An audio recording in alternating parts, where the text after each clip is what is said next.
Live right here on this Thursday on the early line. Only one game on the ice in the National Hockey League tonight in the Stanley Cup playoffs, but a doubleheader last night. One clinch out up in Edmonton, and somebody finally wins on home ice in Dallas between the Stars and the Vegas Golden Knights. For everything you need to know around the Stanley Cup postseason, we are very pleased to welcome on the NHL's Pete Jensen. Pete, thank you so much for taking the time to join us here on this Thursday on TEL. Of course, guys, anytime. This is the best time of year in hockey, right? No question about it. And I would expect at least a couple of game sevens here with the way that the Nashville series is trending. I know Nashville blew that one game, but I still feel pretty confident they could finally win a home game in game 6 on Friday night.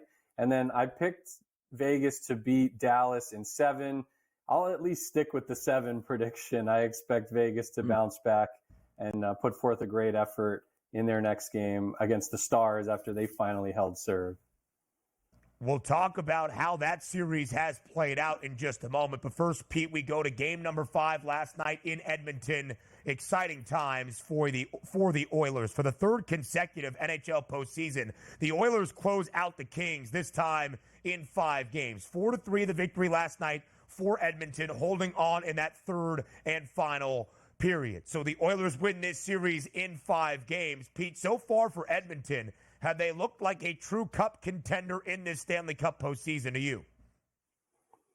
I would say that the best look for them is to take care of business early. They didn't fall behind in the series at any point. I know they had the one blip in overtime at home in game 2, but this is an opportunity for them to take advantage of a great path, right? Even the next round, they're going to play the winner of Nashville and Vancouver. They're dodging Dallas and Vegas. Whoever wins that, clash of the Titans on the one side of the bracket, they're avoiding that team and Colorado until the third round. Not to look too far ahead, but a quick series victory, especially with how the Kings have, played them tough the previous 2 years, may be the best thing for Edmonton, big picture here. Let's take a look big picture on Edmonton as well. Sometimes in the playoffs, you only go as far as some of your superstar players take you here. You take a look at Connor McDavid, 12 points in 5 games, had 100 assists in the regular season, 2 more assists last night, and a +2. Moving forward with Connor McDavid, is he the guy that can help the Edmonton Oilers lift the cup? And does he need to play like this on a night-to-night basis for Edmonton to do that, Pete? Yeah, he needs to keep this up. Leon Draisaitl, same thing. You look at those guys historically, it's crazy. They have very close to the same points per game average in the playoffs for their careers. We know that they need more help around them, and I think they have it this year with guys like Matthias Ekholm playing the best hockey of his career. They acquired Adam Henrique before the deadline. There was that one injury concern with Evander Kane, but he's had a couple of big moments in the first round. One of the first games in LA, he had a huge performance, game 3, and then also scored last night. So I feel like Edmonton, and then they have the high danger king, NHL leader in the regular season in high danger goals and high danger shots on goal is Zach Hyman. So I feel like they have the most robust profile that they've ever had in the McDavid Draisaitl era. The big question is Stuart Skinner good enough to carry them on a deep run? Remains to be seen on that front. Look at the numbers for Connor McDavid last night. Anytime point, -700. 2+ points, -142. McDavid cashes both of those tickets last night. Now, Pete, we go to Dallas. Finally, somebody in this series that only took 5 games holds serve on home ice. How were the Stars finally able to say, we're the first team in this set to win at home?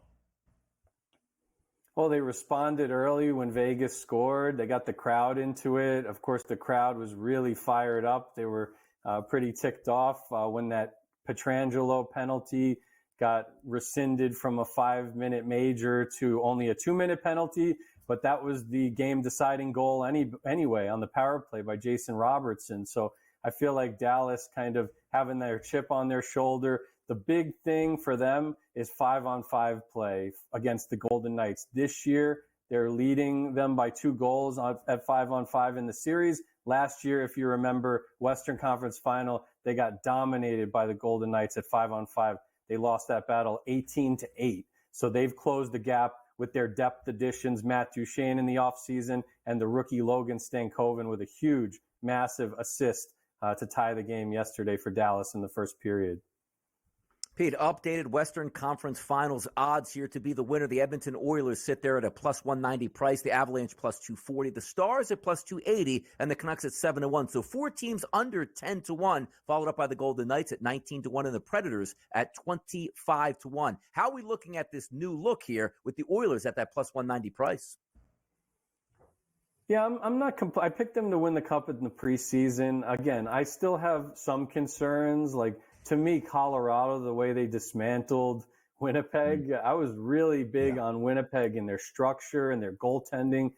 Connor Hellebuck's probably going to win the Vezina Trophy, but he gave up 5+ goals in all 5 games against the Jets and lost 4 straight. Pretty mind-boggling stuff there. To me, Colorado, regardless of who they play, they lost to Dallas in the playoffs a couple of years ago. And then the year before they won the Cup, remember they lost, I think, 4 straight to the Golden Knights and kind of fell apart at the seams. So they'll have extra motivation regardless of who they play. And I think whichever team comes out of the Vegas-Dallas series might be limping a bit because that's going to be a battle. So Colorado, to me, based on what I've seen, might be the best team in the whole league. But we'll see if their depth stands up.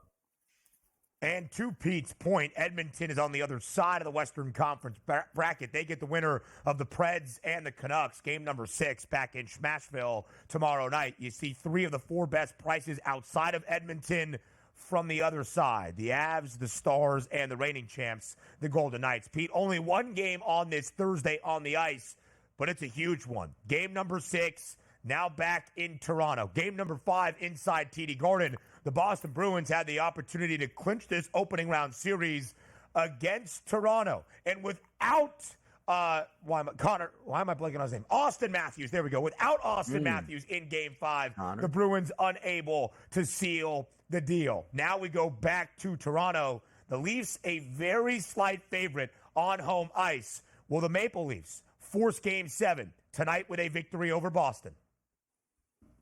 My pre-series pick was Bruins in 7. The Bruins always seem to get the job done against Toronto, historically speaking. But what happened in Game 5 was something special for Toronto. And if Matthews comes back, they have a real chance with this Game 6 being at home and some of the recent skeletons in the closet for the Bruins in some of these big games.